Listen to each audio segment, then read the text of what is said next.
तो सही बहन भाइयों को राधे राधे। चलिए शुरू करते हैं। आज आपकी कौन सी एक्सरसाइज होगी? 2.4 एक्सरसाइज। 2.4 एक्सरसाइज जो बेस्ड है आपकी, उसमें टॉपिक्स हैं फैक्टर थ्योरम आपका, और क्या, स्प्लिटिंग द मिडिल टर्म। जो इससे पहले थी वो थी रिमाइंडर थ्योरम। इसके बाद जो है इस वाले टॉपिक में वो करेंगे हम क्या, फैक्टर थ्योरम। ये थोड़ी एक्सरसाइज बड़ी है, बाकी ज़्यादा छोटी छोटी एक्सरसाइज थी हमारी सारी, ये वाली थोड़ी बड़ी है। कुछ नहीं, इसमें टॉपिक सिर्फ दो ही हैं, बहुत सरल सरल। देखते हैं चलो। कैप्शन क्या है? ये कौन सा चैप्टर है? पॉलिनोमियल्स। पॉलिनोमियल्स, ठीक है। कौन सी एक्सरसाइज होने वाली है आज हमारी? एक्सरसाइज 2.4। इसके जो टॉपिक्स हैं आपके क्या हैं जो पढ़ेंगे हम? फैक्टर थ्योरम क्या होती है, और दूसरी चीज़ क्या, स्प्लिटिंग द मिडल टर्म, ठीक है। ये हमारे दो टॉपिक आज के होने वाले हैं। समझेंगे बच्चों को। इसमें फिर से यही कहूँगा कि प्रॉब्लम होती है, मैं अपनी तरीके से आपको बताऊँगा कि कैसे मैं करता हूँ और आपको समझाने की कोशिश करता हूँ, समझ में आता है तो, ठीक है। फैक्टर थ्योरम, देखो फैक्टर थ्योरम क्या है? ये क्या है? अपनी रिमाइंडर थ्योरम का एक थोड़ा सा आगे का पार्ट है। अगर आपको रिमाइंडर थ्योरम समझ में आ गई ना, तो फैक्टर थ्योरम भी समझ में आ जाएगी, ठीक है। देखो क्या कहती है ये कहती है कि देखो एक एल्जेब्रिक एक्सप्रेशन को, या फिर कहेंगे पॉलिनोमियल चल रहे हैं तो हम एक पॉलिनोमियल को दूसरे पॉलिनोमियल से डिवाइड मारते हैं। लेट सपोज कर लेते हैं 2x² + 3x + 2, ये कोई एक पॉलिनोमियल है, और इस पॉलिनोमियल को डिवाइड मार रहे हैं हम x - 2 से, ठीक है। इस एक पॉलिनोमियल को दूसरे पॉलिनोमियल से हम डिवाइड मार रहे हैं। ये क्या कहती है फैक्टर थ्योरम? ये कहती है कि आप क्या करोगे, डिवाइड मारोगे, उसके बाद देखोगे रिमाइंडर 0 आता है या नहीं आता है। अगर रिमाइंडर 0 आया तो हम कह देंगे कि जो नीचे वाला नंबर है, ये डिवाइजर जो है वो क्या है, इसका फैक्टर है। फैक्टर कैसे बताया था मैंने आपको कि फैक्टर कैसे डिसाइड होते हैं? अगर कोई एक नंबर दूसरे नंबर को डिवाइड करता है और उसका रिमाइंडर आ जाता है, क्या रिमाइंडर आ जाता है 0। अगर रिमाइंडर 0 आता है तब तो वो क्या, ये जो नीचे वाला नंबर है ऊपर वाले नंबर का फैक्टर होगा। अगर 0 के सिवाय कोई और नंबर आता है, कोई नॉन जीरो नंबर आता है, नॉन जीरो नंबर कितने कहते हैं? सारे जो जीरो को छोड़ के जितने भी नंबर होते हैं उन्हें नॉन जीरो नंबर कहते हैं। 1 2 3 -1, ऐसा अगर कोई भी नंबर आता है तो वो फैक्टर क्या होगा, नहीं होगा, ठीक है। ये बात आपको पता है कि कोई नंबर अगर दूसरे नंबर को डिवाइड मार देता है और रिमाइंडर आता है 0 तो वो फैक्टर है, और नहीं आता है 0, कोई और नंबर रिमाइंडर में आता है तो वो फैक्टर क्या होता है, उसका नहीं होता, ठीक है। तो क्या करना पड़ता था किसी नंबर को देखने के लिए कि उसका फैक्टर है कि नहीं, हमें पूरा लॉन्ग डिवीजन मेथड करना पड़ता था। फैक्टर थ्योरम कहती है क्या करो आप ना मुझे फॉलो करो और डायरेक्ट फाइंड करो कि एक नंबर उसका फैक्टर है या नहीं। एक तरीके से ये बताती है कि तुम्हें दूसरा तरीका देती है क्या करने का, फैक्टर बताने का, कि कोई नंबर का फैक्टर है कि नहीं। और वो क्या है, उसके स्टेप्स हैं, वही सिंपल। क्या करना है, सबसे पहले हमें 0 रखना है। क्या, किसको? डिवाइज़र को 0 रखना है। डिवाइज़र को क्या करना है, डिवाइज़र को 0 के इक्वल रखना है। उससे क्या होगा, इक्वल रखना है, उससे क्या होगा, हमारी x की वैल्यू निकल जाएगी। क्या होगा, हमारी x की वैल्यू निकल जाएगी। अब x की वैल्यू निकल जाएगी हमारी, तो क्या करना है फिर, x की वैल्यू को, जो डिवाइज़र को 0 रखने है, जो x की वैल्यू निकलेगी तो उसको क्या करना है, उस x की वैल्यू को डिविडेंड के अंदर रखना है। डिविडेंड के अंदर रखना है, ठीक है। डिविडेंड के अंदर रखना है।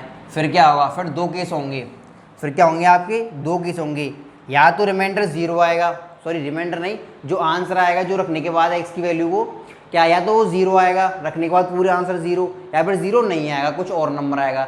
अगर वो 0 आता है, इन केस स्टेप 3 में लिखेंगे, इन केस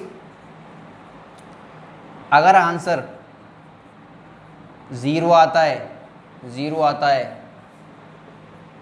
तो इसका मतलब क्या है, तो डिविडेंड का क्या है, का फैक्टर है। इसका मतलब क्या है, डिवाइज़र डिविडेंड का फैक्टर है, ठीक है। ये लिखना है। और नहीं है, 0 नहीं आता, कुछ और आता है, इसका मतलब क्या है, जो नीचे वाला नंबर है ऊपर वाले नंबर का क्या नहीं है, फैक्टर नहीं है। तो बस यही लिखना है आपको। ये स्टेप्स हो गए, समझ में आ गया होगा क्या होती है चीज़। अब बस इस सिंपल चीज़ को हमें क्या करना है, एक बार ट्राई करना है। चलो करते हैं शुरू एक बार। जैसे मैं एक एग्जांपल ले लेता हूँ इसी में, ठीक है। अगर आप ऊपर ऊपर समझिए तो इसको, जैसे कि इसी को ले लेते हैं एग्जाम्पल में 2x² + 3x - 2, कोई भी नंबर रैंडमली ले रहा हूँ मैं। अब देखते हैं ये, अब हमसे पूछेगा कि चेक करो x - 2 इसका फैक्टर है कि नहीं। तो कैसे करेंगे हम इसको, देखो सबसे पहले क्या करना है, x - 2 को किसके इक्वल रखना है, 0 के इक्वल रखना है। यहाँ से मैं x के निकलेगी, मिलेगी 2 मिली, इस 2 की वैल्यू को डिविडेंड रखना है, डिविडेंड का नाम रख लेंगे हम px, वो होगी 2x² + 3x - 2। अब इस x में डाल देंगे हम x की वैल्यू, ठीक है, वो है 2 डाला इसमें तो कितना आया 2 × 2 का होल स्क्वायर, 3 × 2 - 2 कितना आया 2 का स्क्वायर 4, 4 दूनी 8, यहाँ पे 6 और -2 कितना आया आंसर 8 और 6, ये होगा तुम्हारा 14 - 2, आंसर कितना आया 12। कैसा नंबर आया, नॉन जीरो नंबर। कैसा नंबर है, नॉन जीरो, जीरो नहीं आया। इसका मतलब क्या है कि जो हमारा x - 2 है वो इसका फैक्टर नहीं है। क्या है, x - 2 is not a factor of 2x² आपको ऐसे क्वेश्चन मिलेंगे एक्सरसाइज में, चेक करना पड़ेगा कि है कि नहीं। अगर यहीं पे 0 आता, ओनली इन द केस अगर 0 आता है तभी हमारा जो नंबर होगा वो फैक्टर होगा। उसके अलावा अगर कोई भी नंबर आता है तो क्या होगा, हमारा फैक्टर नहीं होगा। यही आपकी फैक्टर थ्योरम कहती है।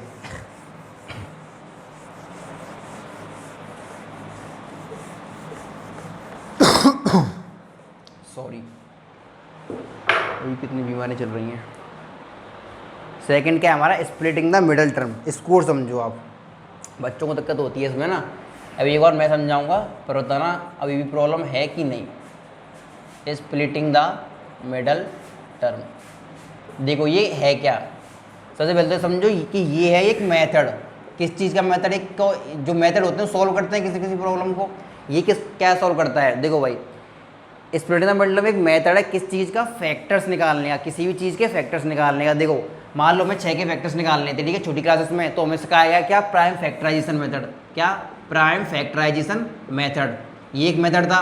ये क्या इसमें बताया था कि 6 लेना है, उसको जिस नंबर से वो डिवाइड जाए उससे डिवाइड करना है, 2 3 जा, और ऐसे करके बताते थे कि 6 के क्या आ गए, 2 और 3 क्या हैं, 2 और 3 प्राइम फैक्टर्स हैं। ये मेथड होता है प्राइम फैक्टराइजेशन मेथड, और इसके फैक्टर्स ये होते हैं। मतलब एक नंबर के फैक्टर्स निकालने के लिए हम प्राइम फैक्टराइजेशन मेथड यूज करते हैं। और अब इनको क्या कर, जो भी एक नंबर है उसको हम क्या लिख सकते हैं, उसके फैक्टर्स का मल्टीप्लाई लिख सकते हैं, 2 × 3 इस तरीके से लिख सकते हैं। ये तरीके होते थे, ठीक है, बताने की। तो सेम तरीका यहाँ पे है, जो स्प्लिटिंग द मिडल टर्म में ये जो होते थे अपन प्राइम फैक्टराइजेशन मेथड, ये कॉन्स्टेंट्स के फैक्टर्स निकालने के लिए था। जो स्प्लिटिंग द मिडल टर्म में ये मेथड है क्या, पॉलिनोमियल्स के फैक्टर्स निकालने के लिए। जो पॉलिनोमियल्स होते हैं हाईएस्ट डिग्री के मान लो, ठीक है, जैसे जो हमारे क्वाड्रेटिक पॉलिनोमियल होते हैं, ठीक है, क्यूबिक पॉलिनोमियल होते हैं, तो इनके अगर हमें फैक्टर्स निकालने हैं कि ऐसे पॉलिनोमियल्स निकालने हैं कि जो उनको डिवाइड कर सकें, तो उनको निकालने के लिए क्या है, ये स्प्लिटिंग द मिडल टर्म एक मेथड है, ठीक है। इसकी हिस्ट्री ज्योग्राफी आप जान गए होंगे, वैसे ही मैथ में तो डायरेक्ट उसके काम होता है एक्सरसाइज करवाने के लिए, लेकिन मैं आपको हिस्ट्री ज्योग्राफी थोड़ी बताता रहूँगा, ठीक है। तो ये क्या है, ये मेथड है। अब ये होता क्या है, कैसे यूज़ करना है, इसको देखेंगे हम, ठीक है। तो स्प्लिटिंग द मिडल टर्म इसका देखो, जो भी आपको मिलने वाला जिस भी चीज़ के फैक्टर्स निकलेंगे वो दिखेगा कैसा, उसकी जनरल फॉर्म जो है वो होगी एक पॉलिनोमियल की जनरल फॉर्म क्या होती है। वैसे मुझे सबसे पहले लिखवाना चाहिए था इसको, जनरल फॉर्म को। एक पॉलिनोमियल की जनरल फॉर्म होती है पॉलिनोमियल, ये क्वाड्रेटिक इक्वेशन की जनरल फॉर्म है, ठीक है। मतलब ये है एक पॉलिनोमियल, ठीक है, इस चीज़ समझो आप। a² + bx + c, ये जनरल फॉर्म है क्वाड्रेटिक इक्वेशन की। बड़ी क्लासेस में आपको पूरा चैप्टर आएगा क्वाड्रेटिक इक्वेशन के नाम से, उसकी जनरल फॉर्म है। आपको सबसे बड़ा जो मिलेगा फैक्टराइज करने के लिए वो इस फॉर्म में मिल सकता है, ठीक है। सबसे बड़ी फॉर्म को हम पढ़ेंगे तो इसमें मिलेगा, ठीक है, आपको वो करने के लिए, फैक्टराइज करने के लिए। इसको कैसे सॉल्व करेंगे ये देखो। तो इसके लिए इसमें स्प्लिटिंग द मिडल टर्म कैसे लगाना है, ये स्टेप 1 करना है। सबसे पहले क्या करना है आपको, जो भी x² का क्या है कोफिशिएंट है उसको मल्टीप्लाई करना है कांस्टेंट के साथ। ये क्या टर्म है, ये तो x² वाला x² उसका कोफिशिएंट है, ये x वाला टर्म है और उसका कोफिशिएंट है, और ये क्या है, ये कांस्टेंट टर्म है आपका। तो क्या करना है, पहले स्टेप में आपको जो भी x² का कोफिशिएंट है उसको मल्टीप्लाई करना है कांस्टेंट के साथ, ठीक है। क्या करना है, a × c, कुछ इस तरीके का आपके पास चीज़ आ जाएगी। अब क्या करना है, जो a × c है, अब हमें इसके निकालने प्राइम फैक्टर्स, हमें करने इसके निकालने हैं, इसके प्राइम फैक्टर्स निकालने हैं। उसके बाद उसके क्या करना है, प्राइम फैक्टर्स निकल गए। अब हमें नेक्स्ट स्टेप जो आता है, अब जो नेक्स्ट स्टेप आता है वो करना है जो टीचर बताते हैं कि मतलब ऐसे दो नंबर ढूंढो प्राइम फैक्टर से, ऐसा कॉम्बिनेशन बनाओ कि किससे क्या हो, एक तो उनका मल्टीप्लाई होने पे ये नंबर आए, ठीक है, और एडिशन सब्ट्रैक्शन करने पर हमारा एक्स वाला टर्म आए, तो वो वाला काम करना है तीसरा स्टेप। और ये कैसे करते हैं इसको डिटेल में समझेंगे हम, ठीक है। अभी लिख लो स्टेप का करना है। अब करना है, इसके बाद करना है कि एक ऐसा कॉम्बिनेशन बनाना है कि मल्टीप्लाई करने पर नंबरों को मल्टीप्लाई करने पर a इंटू सी आए और ऐड या सब्ट्रैक्ट करने पर x वाला टर्म आए, ठीक है। ये बात आपको अगर समझ में नहीं आ रही तो भी एग्जाम्पल लिख समझेंगे। अभी आप बस आपको लिखना है, ये आप जैसी एक एग्जाम्पल लेंगे तो आपको समझ में आ जाएगा कि क्या मतलब सिस्टम चल रहा है ये, ठीक है। ठीक है भाई, दिख नहीं रहा है आपको, अगर दिखानी हो ना तो मैंने बोल दिया, जरा उस पर ही आप कर लेना, ठीक है, उससे ही समझ लेना क्या था। तो चलो समझते हैं इस चीज़ को मैं एक एग्जाम्पल के साथ, ठीक है। एग्जाम्पल ले लेते हैं और समझ लेते हैं जो हमने लिखा है इतना इंग्लिश में उसे कैसे करते हैं। 12x² - 7x प्लस के 1। सपोज करो ये आपको इसको क्या करना है, फैक्टराइज करना है स्प्लिटिंग द मिडिल टर्म से। तो पहला स्टेप क्या था हमारा, पहला स्टेप ये था कि क्या करना है हमको, जो x का कोफिशिएंट है उसको कांस्टेंट से मल्टीप्लाई करना है, किया तो आ गया 12। दूसरा स्टेप क्या था, दूसरा स्टेप ये है कि जो 12 है उसको करना है प्राइम फैक्टराइज निकालने हैं उसके प्राइम फैक्टर्स, ठीक है। तो 2 6 या 12, 2 3 या 6 और 3 इंटू 1, तो क्या आएंगे 2 इंटू 2 इंटू 3। ये आपके 3 फैक्टर्स आ गए। अब क्या करना है, एक ऐसा कॉम्बिनेशन बनाना है जिसको मल्टीप्लाई करने पे तो क्या है, मल्टीप्लाई करने पे आए 12, मल्टीप्लाई करने पे आए 12 और एडिशन है सब्ट्रैक्शन करने पर आए कितना 7 में फोकस करना है कि 7 आए, ठीक है। तो क्या है, तो देखते हैं एक कॉम्बिनेशन आप देखो, अगर 2 2 जा 4 बना लें, 4 का और 3 का, 4 और 3 आपको ये तो 2 2 और 3 है, 4 तो है ही नहीं। तो भाई कहने का मतलब ये नहीं कि मतलब आप अगर ये समझ रहे हो ना 2 2 और 3 है तो 4 कहाँ से आ गया, तो ये वाली चीज़ नहीं है। मतलब आप इससे कोई ऐसा भी बना सकते हैं कि जो ऐसा 4 बन जाए, ठीक है। कहने का मतलब ये कि ऐसे कॉम्बिनेशन बनाना है जिससे क्या हो 12 आपको मल्टीप्लाई करने पे आ जाए। 4 और 3 कॉम्बिनेशन से आ रहा है ना, और 2 और 4 भी क्या है, 2 का ही तो एक तरीके से वो है फैक्टर है, सॉरी मल्टीपल है। तो क्या कर सकते हैं, ऐसे कर सकते हैं, ठीक है। 4 और 3 हो गए आपके, तो 4 3 क्या, 4 और 3 7 होते हैं ऐड करने पर 7, ठीक है, और मल्टीप्लाई करने पर क्या होते हैं 12 होता है। तो यही कॉम्बिनेशन इसमें हम यूज करेंगे, ठीक है। और आप अगर ये सोच रहे हो यार ऐसे तो बहुत ही दिमाग लगाना पड़ेगा, वो कॉम्बिनेशन ढूंढना पड़ेगा, तो इतना कुछ होता नहीं है, बहुत ही आसानी से मिल जाए। जो आपको क्वेश्चन मिलेंगे ना वो इतने आसान मिलेंगे कि आप एक या दो कॉम्बिनेशन बनाओगे तभी पता पड़ जाएगा आपको कि क्या है, ठीक है। तो क्या स्टेप सेकंड हो गया। स्टेप 3 में करना है इस कॉम्बिनेशन को कैसे यूज करते हैं। अब इसको देखो, उससे इंपॉर्टेंट बात जो है, ठीक है, सबसे पहले क्या करना है, जो एक्स स्क्वायर टर्म है उसको तो छेड़ना ही नहीं है, ऐसे कैसे रख दिया। जो मेन बात है 4 3 को माइनस के 7x कैसे बनाए या फिर क्या बनाए, ये प्रॉब्लम होती है बच्चों को। आपको बनाना है कितना, माइनस के 7x। जब ढूंढने नंबर के कौन कौन से नंबर ढूंढे, तो ये ढूंढना है कि मल्टीप्लाई करने पे तो आना चाहिए ये वाला नंबर, स्टेप 1 वाला a इंटू सी जो हमने मल्टीप्लाई किया है, और ऐड या सब्ट्रैक्ट करने पर क्या नंबर आना चाहिए 7। एक्स के साथ जो कोफिशिएंट है सिर्फ उसको दिमाग में रख के सोचना पड़ता है, लेकिन जब यहाँ पे बनाएंगे तब क्या रखना है, ये देखो हमें बनाते वक्त ये याद रखना है कि क्या बनाना है, माइनस के 7x। ये कैसे बनेगा, 4 और 3 से माइनस के 7x कैसे बनेगा। देखो 4 का ले लो x और 3 के साथ ले लो x। अब इनके बीच जो साइन है ना वो डिसाइड करेंगे कि आप कितना इस चीज़ को कर पाते हो नहीं, और प्रैक्टिस से आएगी ये चीज़, ठीक है। तो माइनस का 7x बनाने के लिए कौन सा साइन डालूँ मैं इसमें, अगर एक माइनस का 4x डाल दूँ, माइनस का 3x डाल दूँ, तो क्या माइनस 7x बनेगा या नहीं, बिल्कुल बनेगा। लेकिन यहीं पे मैं अगर डाल देता, क्या यहीं पे डाल देता मैं माइनस के 4x और प्लस का 3x डाल देता, तो क्या बनता, तो माइनस के 4x में 3x चला जाता तो माइनस के x बचता, तो क्या ये सही रहता, तो ये गलत हो जाता यहीं पे। तो ये जो इंपॉर्टेंट बात है इस पूरी स्प्लिटिंग द मिडिल टर्म की, वो यही वाला स्टेप है आपका। यहीं पे मैं इसको अगर माइनस का कर देता और इसको प्लस का कर देता तो क्या होता, तो प्लस का x आता आंसर। तो हमको ये चीज़ अवॉइड करनी है लाने से, और हमें जो हमें आंसर है उसको लाने के लिए कौन से साइन लगाने हैं, पूरा खेल इसका है, स्प्लिटिंग द मिडिल टर्म में मेरे हिसाब से तो। ठीक है, तो हमें पता पड़ गई है कि अगर माइनस का 4x डालें और माइनस का 3x डालें तभी हमारा माइनस 7x आ पाएगा। तो हमें क्या करना होगा, वही डालना पड़ेगा यहाँ पे, माइनस के 4x और माइनस के 3x, तब जाकर हमारा क्या आएगा, माइनस का 7x। और नेक्स्ट क्या है, नेक्स्ट जो भी हमारा नंबर है उसको ऐसे के एज इट इज रख देना है। ठीक है, जो भी कांस्टेंट टर्म है उसको एज इट इज रख देना है। ठीक है, स्टेप 4 में करना है। अब बन चुके हैं हमारे 4 टर्म, स्टेप 3 तक आने तक क्या बन जाएंगे, 4 टर्म बन जाएंगे। 4 टर्म में 2-2 टर्म में उसको बांट लो। एक तो इसको बांटने का मतलब अपने माइंड में बांट लो, ऐसे नहीं उसमें बांट दिया कॉपी में।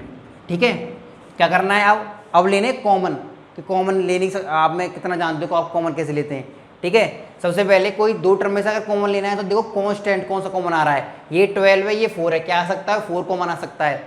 ठीक है, तो 4 निकाल लेंगे इसमें से। और वेरिएबल में कॉमन निकालना है तो कैसे निकालेंगे, जो भी वेरिएबल कम पावर वाला होता है उसको क्या करेंगे, हम कॉमन निकालेंगे। ये एक्स स्क्वायर है, ये एक्स की पावर 1 है, तो क्या कॉमन निकलेगा, एक्स की पावर 1। अब बचेगा, बचा हुआ कैसे लिखते हैं, जो ही बचा हुआ है उसको ब्रैकेट में डाल देंगे। इसमें से क्या निकला है, सारे टर्म में से 12x स्क्वायर में से निकला है 4 निकल चुका है और x निकल चुका है, तो बचा क्या, 4 3 12। मल्टीप्लाई में जो नंबर बचेगा, ऐसा नहीं कि 4 में आपने 8 लिख दिया कि 8 बचा है, ऐड नहीं, मल्टीप्लाई। ठीक है, 4 3 12, 3 बचा यहाँ पे, और एक्स स्क्वायर में से x कॉमन निकाल लिया तो क्या बचा, x बचा यहाँ पे। ठीक है, यहाँ पे अब इस वाले टर्म पे पहुँचो जिसमें से हमने कॉमन निकाला है, यहाँ 4 और x दोनों के पूरा कॉमन निकाला है। जब पूरा नंबर एक कॉमन निकल जाता है तो क्या बचता है वहाँ पे, -1। ठीक है, क्या बचता है, 1।